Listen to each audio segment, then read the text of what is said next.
kamu? Selamat pagi, Bu. Selalu terlambat. Kamu deh, pasti terlambat. Maaf, Bu. Saya... Apa? Apa coba? Alasan kamu apa lagi? Kapan sih kamu tidak terlambat? Malas sekali ya kamu jadi anak. Saya... Dasar pemalas. Gak kapok-kapok sih kamu. Sudah berapa kali terlambat? Sana, kamu keliling lapangan basket 2 kali. Kenapa saya harus keliling lapangan basket, Bu? Kenapa? Kamu mau lawan ibu? Berani-beraninya jawab. Sudah terlambat, masih berani jawab pula. Sekarang, keliling lapangan basket 5 kali sekalian. Biar kapok. Cepat. Pergi sana ke lapangan basket.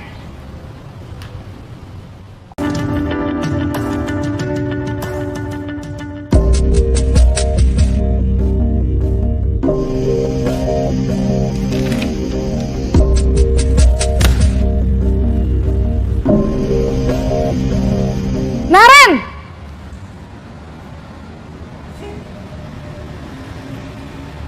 Selamat pagi, Bu. Naren. Kamu kenapa terlambat lagi, nak? Ya Tuhan, Naren. Kamu senang ya bikin ibu susah ya? Kalau kamu terlambat lagi, nanti ibu yang ditegur bapak kepala sekolah, nak. Disangka ibu tidak bisa membina kamu. Duh, gimana ini? Maaf, Bu. Duh, Gusti Naren. Kamu suka ya kalau ibu ditegur bapak kepala sekolah? Terus, sekarang ibu harus tulis apa ini di buku absen? Ini kamu sudah sering terlambat loh. Ibu harus apa coba? Maaf, Bu. Maaf sekali. Ya sudah, lain kali jangan bikin ibu susah lagi ya, nak ya. Ibu tidak akan kuat lagi kalau kamu begini terus. Bisa jantungan kalau ibu ditegur bapak kepala sekolah. Sana cepat ke kelas. Maaf ya, Bu. Maaf sekali.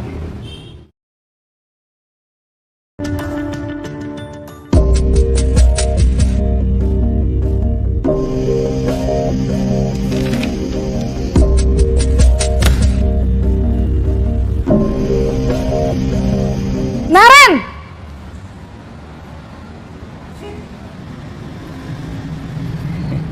Selamat pagi, Bu. Wah, sudah jam berapa ini, nak? Terlambat lagi ya, sayang? Iya, Bu. Habis ibu saya lupa membangunkan saya, Bu. Kamu malah menyalahkan ibu kamu. Kamu bukannya anak yang larinya paling kencang. Kok terlambat sih? Iya, Bu. Saya memang terlambat bangun tadi. Jadi, biarpun saya lari kencang, tetap gak kekejar, Bu. Ya sudah sana. Nanti lain kali larinya lebih kenceng lagi ya. Biar gak terlambat lagi. Bikin seneng ibu. Demi ibu. Bisa kan? Bisa lah, Bu. Ya sudah sana masuk kelas. Ibu beresin urusan absen kamu. Kamu ini ada-ada saja.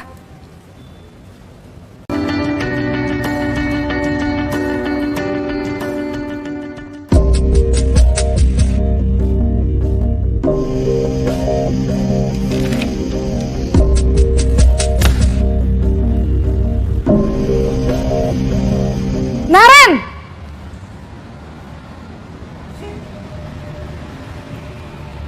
Selamat pagi, Bu. Naren, apa peraturan sekolah kita tentang jam berapa kita harus masuk sekolah, nak? Kita harus di sekolah jam 7, Bu. Iya, betul. Sekarang sudah jam 7.20. Naren sudah tahu konsekuensinya jika terlambat hadir. Paham, Bu. Saya harus tinggal kelas pas jam istirahat selama 20 menit. Iya, benar. Konsekuensinya demikian. Jadi nanti jam 9.30 pas istirahat, kamu harus tinggal di kelas, kerjakan tugas tambahan untuk ketertinggalan kamu, ya. Baik, Bu.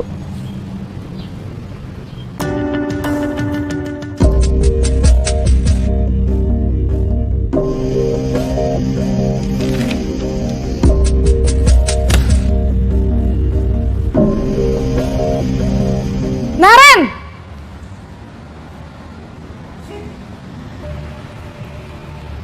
Selamat pagi, Bu. Selamat pagi, Naren. Maaf, Bu. Saya terlambat. Iya, sekolah masuknya jam 7, sekarang sudah jam 7.20. Jadi sekarang bagaimana ini, Naren? Maaf, Bu. Saya lupa setel alarm saya semalam. Baiklah, menurut kamu, keyakinan sekolah yang mana yang perlu kamu tingkatkan? Menghargai diri sendiri dan orang lain mungkin ya, Bu. Setuju. Jadi, apakah Naren meyakini prinsip saling menghormati tersebut? Iya, Bu. Saya meyakininya. Apakah Naren bersedia memperbaiki masalah keterlambatan ini? Bersedia, Bu. Bagaimana kamu akan perbaiki masalah keterlambatan ini? Saya akan coba untuk tidak lupa menyetel alarm saya, Bu.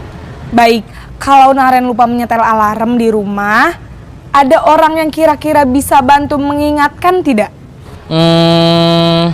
Ada, Bu. Kakak saya, Kak Ema. Ada lagi selain Kak Ema? Selain Kak Ema, ada ibu saya.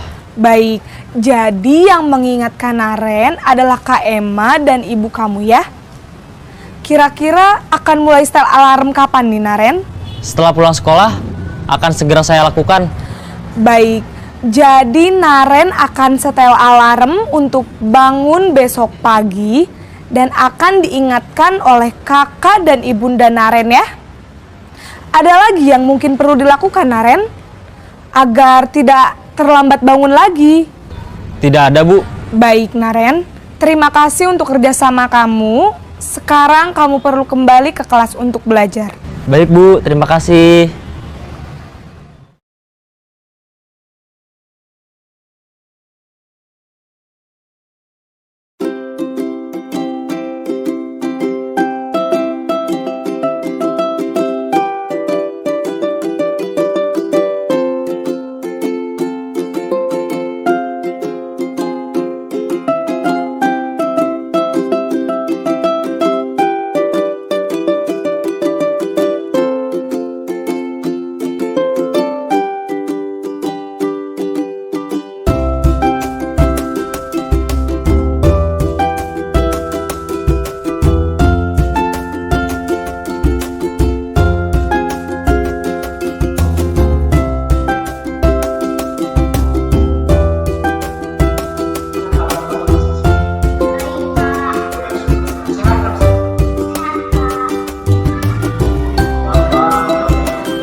Sekolah kita masuk umur berapa? Bagus. Kalau begitu termasuk datangnya tepat waktu atau tidak tepat waktu? Kalau tidak waktu itu terlambat atau tidak tepat waktu. Terus kalau terlambat termasuk baik atau tidak? Tidak baik. Itu suatu kesalahan. Berarti kesalahan termasuk kesalahan atau terlambat kesalahan bukan? Ya, kesalahan. Bapak juga pernah mengalami kesalahan waktu kegiatan misalkan Bapak terlambat. Berarti tapi kita harus apa? Mengusahakan supaya kita bisa terlambat. Nah, kita datang coba ceritakan mengapa rasa bisa sampai terlambat datang ke sekolah.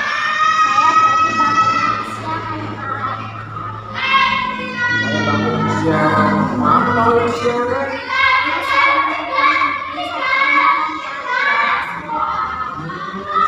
Bapak juga senang melihat film yang seru. Nah, tapi kita ingat di akhir kelas yang coba atau apa keyakinan keras yang bisa dibuat? Betul, komitmen, ya betul komitmen. Nah, apa sebenarnya itu komitmen? Suatu usaha yang sudah disepakati. Bagus sekali. Komitmen adalah usaha yang sudah disepakati bersama. Nah, di sekolah kita masuk pukul 7.30, maka kita harus menjalankan dengan tidak terlambat. Rasa tahu nggak komitmen itu bermanfaat? Tahu Pak? Nah, komitmen itu bermanfaat bagi kita semua. Sekarang Pak Guru tanya, bagaimana caranya agar Raksa tidak terlambat lagi? Bangun lebih pagi Pak dan tidak terlalu malam, tidur terlalu malam Pak. Betul sekali. Bangunnya harus lebih pagi dan tidur jangan terlalu malam agar tidak terlambat. Kemarin Raksa tidur jam berapa? Jam 11 Pak. Aduh, jam 11 ya. Apa berarti supaya bangunnya lebih pagi tidur ya nggak tahu berarti harus tidur jam berapa Raksa? Jam 8 Pak. Bagus. Nah sekarang Raksa sudah tahu apa yang harus Raksa lakukan. Nah sekarang kalau sudah tahu berarti bangun harus subuh, berarti sudah kalau pagi berarti Raksa bisa mengerjakan ibadah apa? Sholat subuh. Sholat subuh harus sholat subuh. Jadi sholat dua tidak akan terlambat. Terima kasih Raksa ya sudah Bapak kami kesini karena tidak terlambat. Saya masuk Raksa supaya Raksa tidak terlambat lagi ke sekolah. Terima kasih ya. Sekarang masuk ke kelas. Silakan. Kira-kira kenapa dia dipanggil Bapak kesini? Tidak Pak. Tadi ada poin ke Bapak, katanya pensil diambil sama kamu. Betul nggak tuduhan itu? Ya jelas tidak benar Pak, saya kan tidak mencuri. Saya tadi melihat ada pensil di meja Raksa, terus saya penasaran, akhirnya saya ambil. Saya Saya dan pakai pensil itu Pak. tapi kamu yang mencuri tidak mengambil yang barang lain kan? Ya tidak Pak, saya bukan pencuri. Bagus, berarti jadi kamu masih ingat keyakinan kelas yang sudah kita sepakati bersama. Masih ingat? Masih. Nah berarti kamu tahu bahwa tindakan kamu itu tidak sesuai dengan prinsip yang kamu yakini, yaitu rasa belas kasih bersama. Betul tidak? Ya Pak, saya tahu. Nah sekarang apa yang akan kamu lakukan untuk memperbaiki tindakan kamu? Saya akan meminta maaf sama Raksa, Pak, dan besok saya akan mengganti pensil yang saya pakai Pak. Bagus, berarti kamu mau menjadi orang yang bertanggung jawab seperti keyakinan kelas yang sudah kita sepakati bersama. Nah, menurutmu bagaimana rasanya menjadi anak yang baik? Ya senang lah Pak, nanti tidak akan ada lagi anak yang curiga. Saya ada barang ya yang bilang di dan yang pasti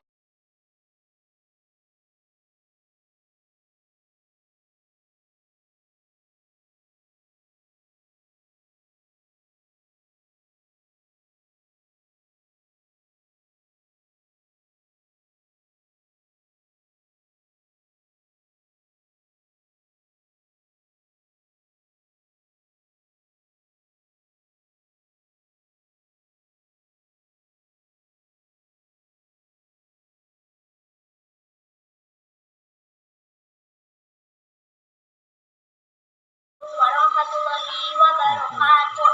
Perkenalkan, nama saya Raksa. Saya siswa kelas 4 SDN 1 Sukaratu. Saya merasa senang karena saya tidak dihukum Pak Ian. Saya melakukan kesalahan terlambat masuk kelas. Saya dibilang sama Pak Ian untuk memperbaiki kesalahan saya. Terima kasih Pak Ian. Wassalamualaikum warahmatullahi wabarakatuh. Assalamualaikum warahmatullahi wabarakatuh. Perkenalkan, nama saya Jahira. Saya siswa kelas 4 SDN 1 Sukaratu. Saya merasa senang karena saya tidak dihukum Pak Ian.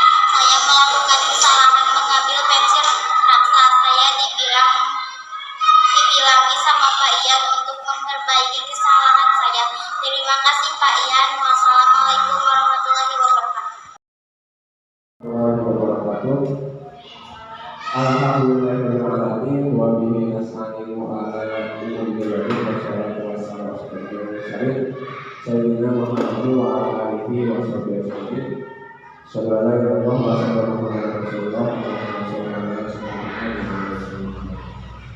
Bapak kepala sekolah yang saya hormati, dan Bapak Ibu guru yang saya hormati, pertama-tama mari kita panjatkan puji dan rasa syukur kita kepada Allah Subhanahu wa Ta'ala. Alhamdulillah pada hari ini kita bisa berkumpul di tempat yang kita ini.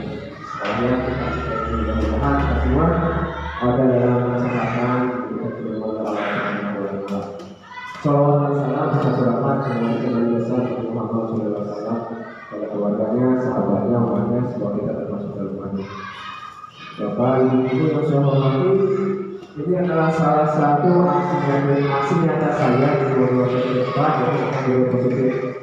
Di dalam CJP ini ada 3 modul. Modul 1, modul 2, modul 3, modul 1 itu terdiri dari 4 sub. 1 titik 1, 1 titik 2, 3 sampai 1 titik 4. Nah ini adalah yang terakhir tentang budaya positif. Kasih katanya adalah yang menyebarkan pemahaman penerapan budaya positif.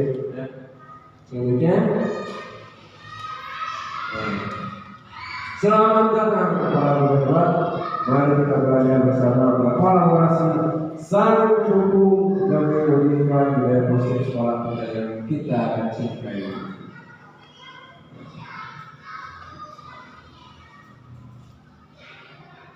Kemudian kita saksikan dulu ya. Kita saksikan dulu orasi biar kita semangat ya.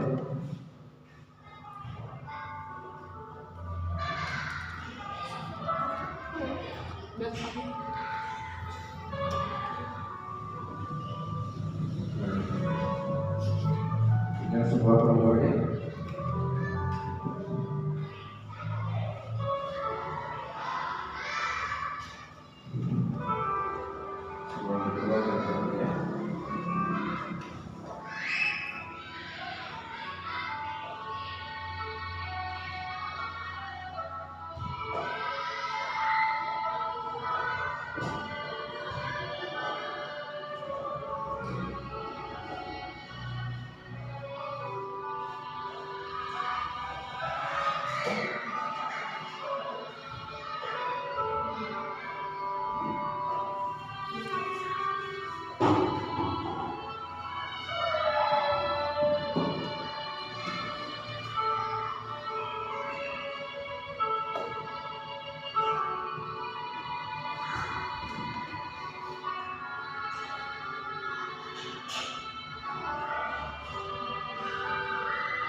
Mungkin sebelum jawabannya, jawaban apa punya?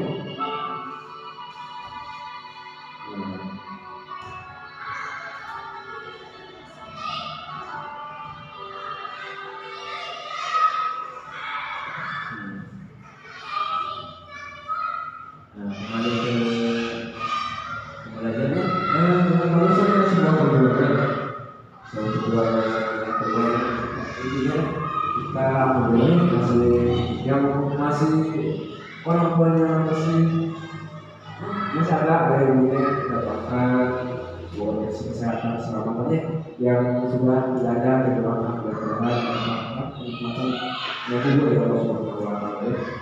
Nah, selanjutnya saya mengatakan konsep utama dalam modul tersebut.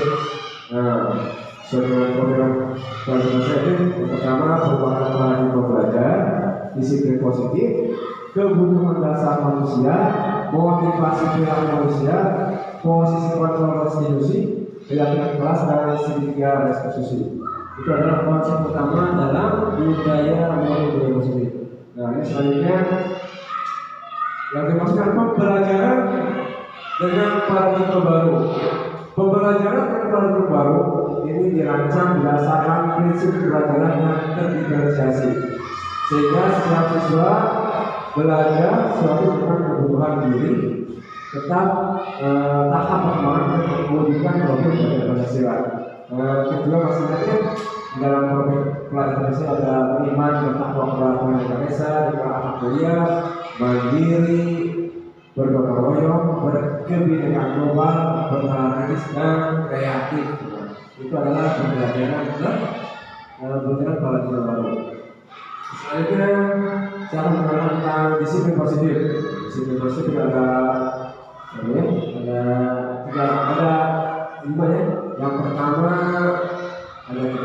dalam budaya kita, makna disiplin dimaknai menjadi sesuatu yang dilakukan seseorang agar orang lain untuk mendapatkan kebutuhan kita.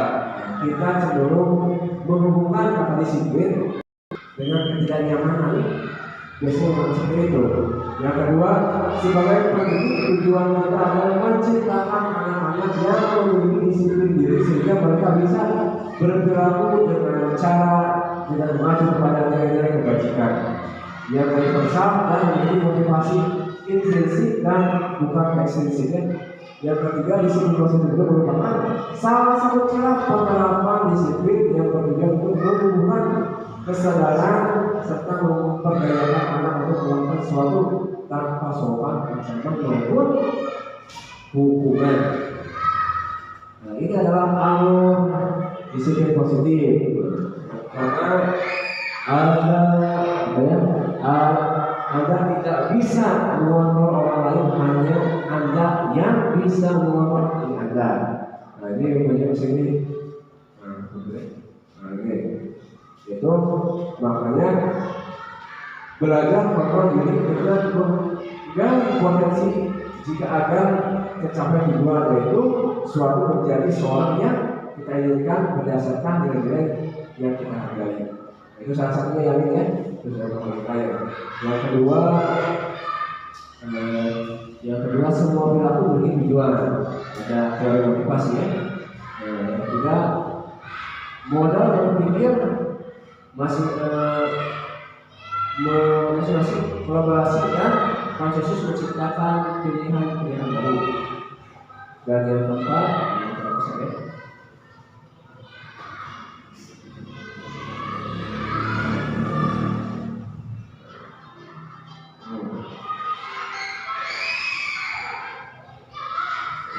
itu adalah kebutuhan kita, bahwa kita dalam waktu mengalami pandangan orang lain tentang diri kita sendiri. Menurut Dr. William Hesler, kebutuhan dasar manusia itu ada yang pertama kebutuhan untuk bertahan hidup, yang kedua kasih sayang dan rasa terima, yang ketiga kebebasan, yang keempat kesenangan dan yang kelima kebebasan, penguasaan. Kebutuhan hidup, nafsu vital, terus love and belonging, power itu adalah kebutuhan dasar manusia. Selanjutnya, apa yang dimaksud dengan kebutuhan untuk bertahan hidup? Itu merupakan kebutuhan yang bersifat fisiologis untuk bertahan hidup, misalnya kesehatan, rumah, dan makan. Contohnya, khususnya ketika anda yang selalu minta bekal temannya, diketahui ternyata anak tersebut melakukannya kenapa? Hal tersebut jadi karena orang tuanya tidak memberikan bekal makan untuknya. Maka kebutuhan dasar usaha dasar diberi anak tersebut ialah bertahan hidup. Yang kedua, bertahan atau kasih sayang atau rasa terlibat merupakan kebutuhan psikologis pada umumnya anak-anak yang memiliki kebutuhan dasar kasih sayang dan rasa terlibat yang ingin disukai dan diterima oleh lingkungan dengan baik. Contoh kasusnya, ketika seorang anak yang membuat masalah untuk mendapatkan perhatian dari teman, guru maupun orang tua, maka kebutuhan dasar yang saya pilih oleh anak tersebut yaitu kebutuhan kasih sayang atau rasa diterima. Selanjutnya kebutuhan kebebasan. Anak yang punya kebebasan yang ingin menginginkan pilihan perlu banyak bergerak, menyukai hal-hal yang baru dan menarik dan suka mencoba-coba. Contoh kasus anak sekolah dasar, anak yang selalu diberikan bekal dengan menu yang sama setiap hari oleh ibunya, dia membuat masalah yang mengalami paksa temannya, misalkan begini, misalkan nggak ada makan bersama. Rata-rata kan kita makanya nih kalau anak-anak yang berbeda, misalnya kita makanan jadi pasti pasti bebas apa yang dewasa seperti itu lah, itulah kebutuhan kebebasan. Maka kebutuhan kebebasan yang sedang dipenuhi anak yang seperti yang saya sebutkan itu kebutuhan akan kebebasan. Yang apa tradisional, kebutuhan yang mencari senang, bermain dan tertawa. Kebutuhan ini muncul sejak ini kemudian terus berkembang sehingga hingga dewasa. Biasanya anak-anak suka bermain saat mereka bermain. Mereka secara tidak langsung bermain dalam hidup yang penting. Itu adalah kebutuhan kesenangan. Selanjutnya yang terakhir itu penguasaan. Anak-anak yang memiliki kebutuhan dasar akan penguasaan yang tinggi biasanya selalu ingin menjadi pemimpin. Mereka juga suka mengamati sebelum mencoba hal yang baru dan merasa kecewa bila melakukan kesalahan. Mereka juga biasanya lagi dan sistematik dan selalu ingin mencapai yang terbaik. Contoh kasus dalam penguasaan ketahuan adalah apabila ada anak yang merasa enak setelah mengganggu temannya dan temannya menjadi takut. Itu adalah kebutuhan penguasaan. Selanjutnya saya terangkan motivasi perilaku manusia. Motivasi merupakan dorongan yang muncul pada diri seorang secara dasar atau tidak sadar, secara sadar atau tidak sadar untuk melakukan sesuatu. Di sini ada tiga ya. Yang pertama, menghindari ketidakjauhan atau hubungan. Yang kedua, mendapatkan imbalan atau penghargaan dari orang lain. Dan yang ketiga, menghargai nilai kebaikan diri sendiri. Itu adalah motivasi perilaku manusia. Selanjutnya, konsep disiplin dengan identitas ganda. Biasanya kita lihat kalau boleh ada hukuman, ada itu untuk penghargaan. Nah, hukuman mencakup hukuman biasanya menyakitkan, tidak nyaman, murid takut, memaksa, murid menyembunyikan kesalahan, murid menjadi pendahuluan. Memang seperti itu ya kalau hukuman. Kalau sebaliknya penghargaan, kalau penghargaan tidak efektif, merusak hubungan atau memiliki sifat iri, memasukkan kreativitas, menghubung dengan sesuatu yang ranking, dan bisa di-ranking. Kalau pasti katakanlah di sekolah pasti aja ya penghargaan yang beda sama yang juara terakhir misalnya. Bisa disebut juga, selanjutnya merampas hak untuk kembali dulu. Awal konsep disiplin dengan identitas sukses. Tadi gagal atau hukuman sama penghargaan, kalian sukses sama baik ibu. Konsekuensi. Konsekuensi apa saja? Penguatan jangka pendek, perlu monitoring, melakukan stimulus respon, menghargai peraturan, iringan waktu untuk mengurangi kesalahan. Kalau sudah konsekuensi, maka kita masuk ke restitusi. Murid memiliki bertanggung jawab perilakunya fokus pada pembacaan masalah yang banyak, murid menghormati dirinya dan orang lain. Nah, yang terakhir, kalimat dirinya melakukan murid berusaha membuat kesalahan itu adalah restitusi. Jadi ada hukuman, ada konsekuensi, ada restitusi. Konsep yang dipakai dalam konsep disiplin berangkat kasus adalah pengertian restitusi adalah proses menciptakan kondisi bagi murid untuk memperbaiki kesalahan mereka sehingga mereka bisa kembali pada kelompoknya dengan kesalahan kedua.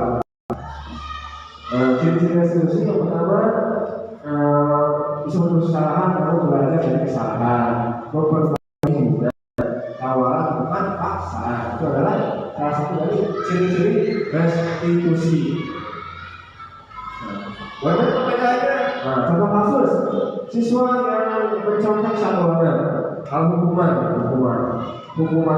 guru contohnya, guru menghukum siswa tersebut untuk berdiri 10 menit hukuman. Apalagi contohnya guru marah dan murid menjadi takut hukuman.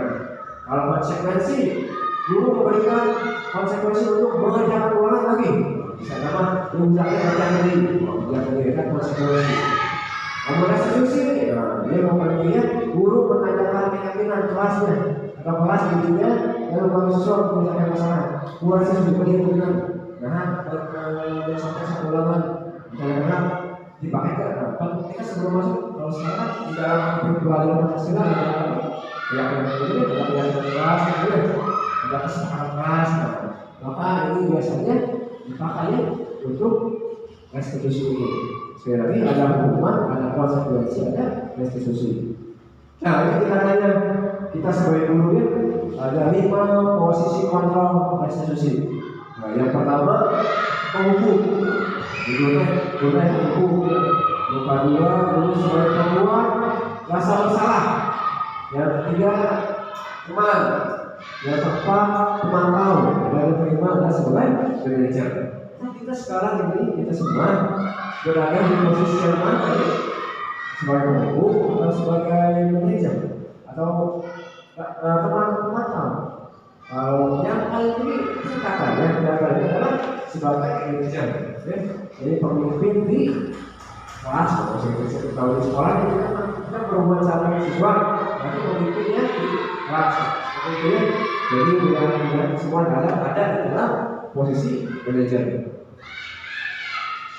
Selanjutnya contoh penerapan 5 kontrol.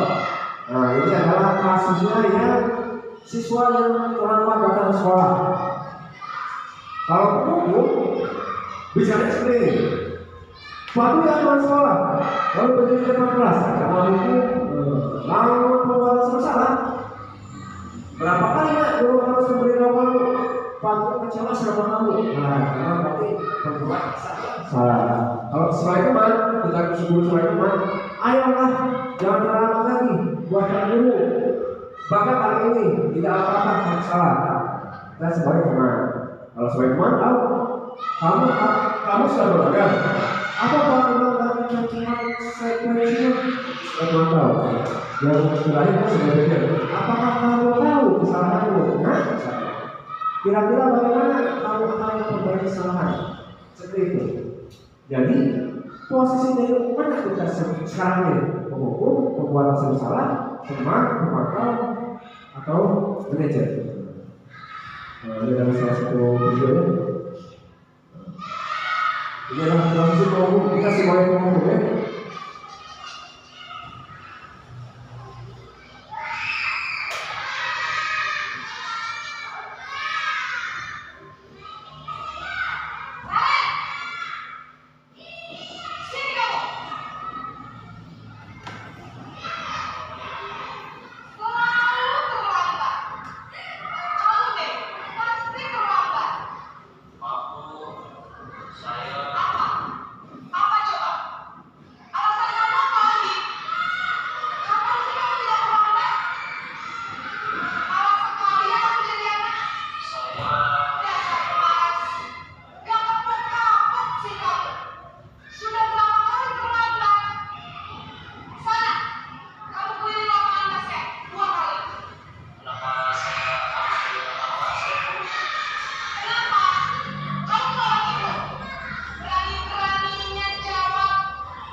punggung ya. Yang kedua, ini adalah guru sebagai rasa kebuahan saya, posisi pembuat rasa salah.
Nah, ini adalah posisi rasa bersalah. Yang ketiga, ini guru posisikan sebagai teman, sebagai teman.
Itulah posisi sebagai teman.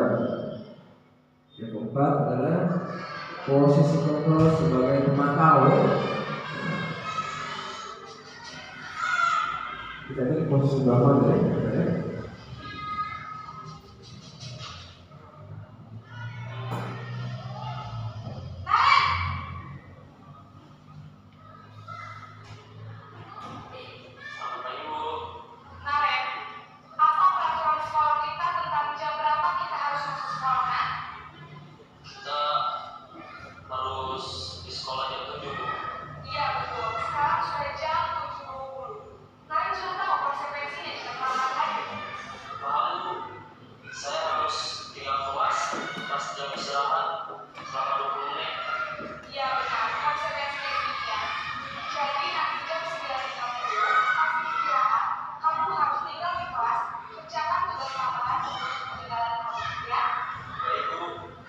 Nah, yang terakhir adalah kita sebagai posisi sebagai manajer ya.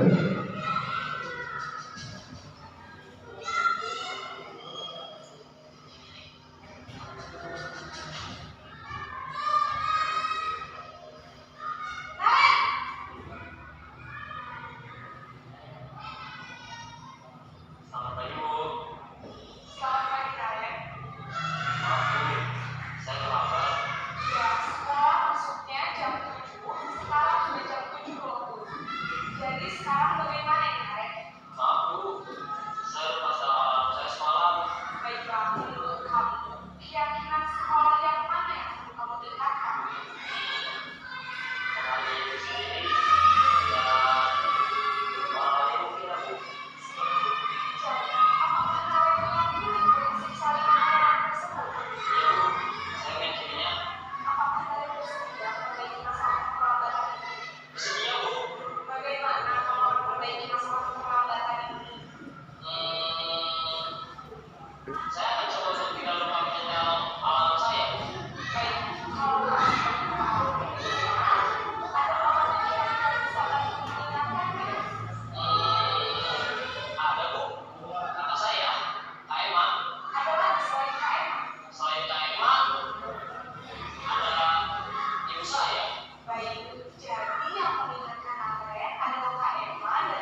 Dan itu adalah posisi sebagai manajer. Jadi ada ini posisi mereka dari sudah disebutkan ya.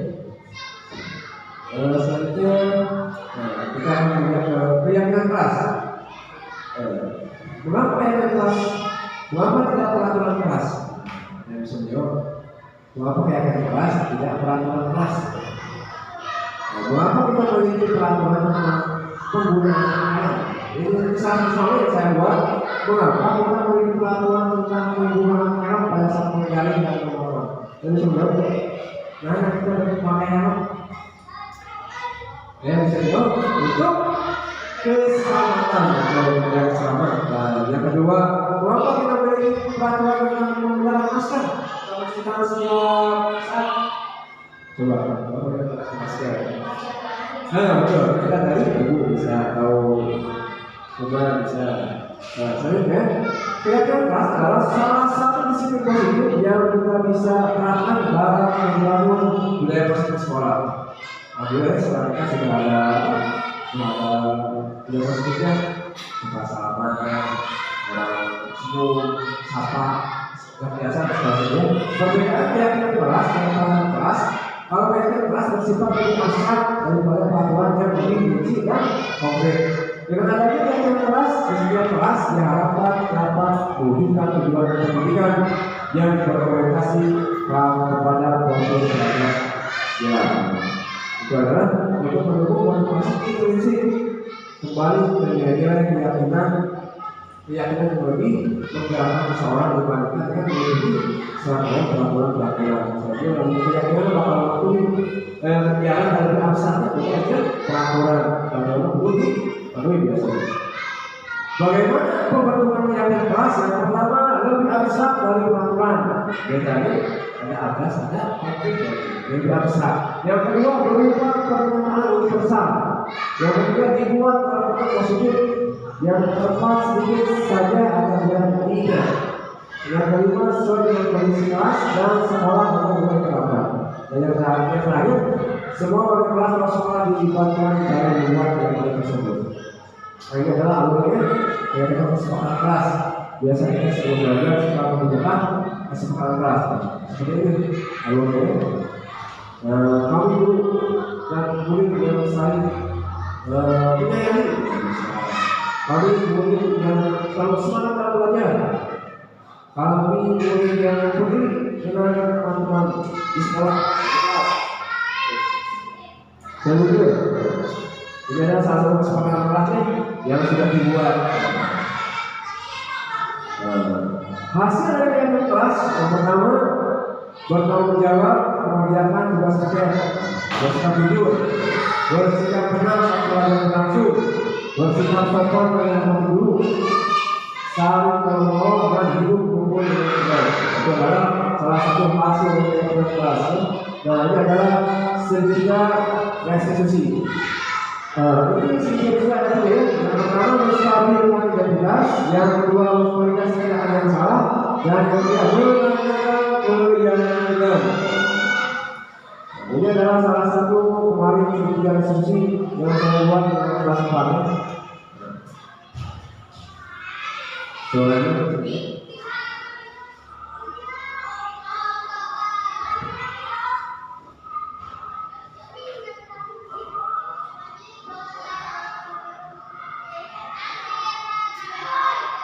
Ini salah satu contoh saya melakukan sebuah institusi.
Nah, itu yang pertama.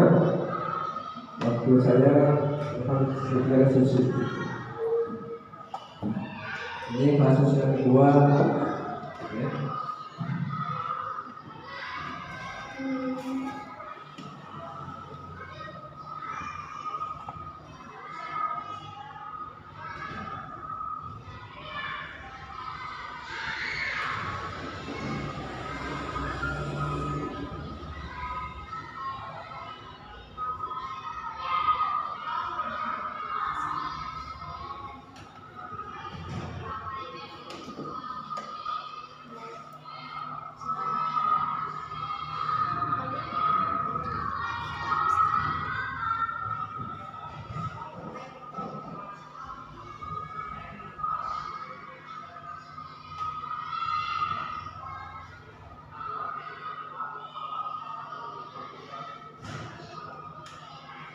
Ini kasus yang kedua ya.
hasil itu saya menggunakan segitiga restitusi.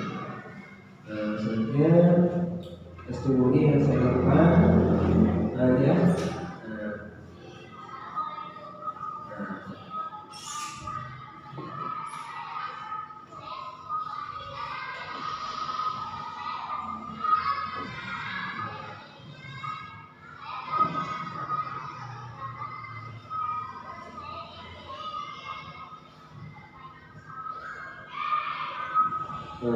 Dalam satu testimoni, ini testimoni yang boleh.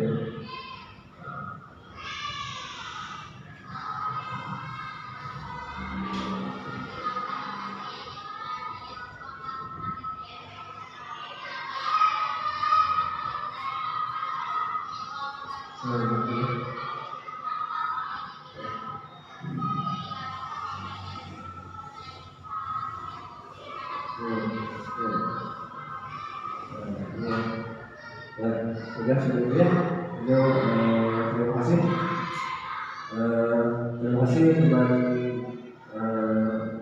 teman-teman di sekolah ini sudah membantu saya. Mudah-mudahan kebaikannya dimanfaatkan. Terima kasih. Wassalamualaikum warahmatullahi wabarakatuh.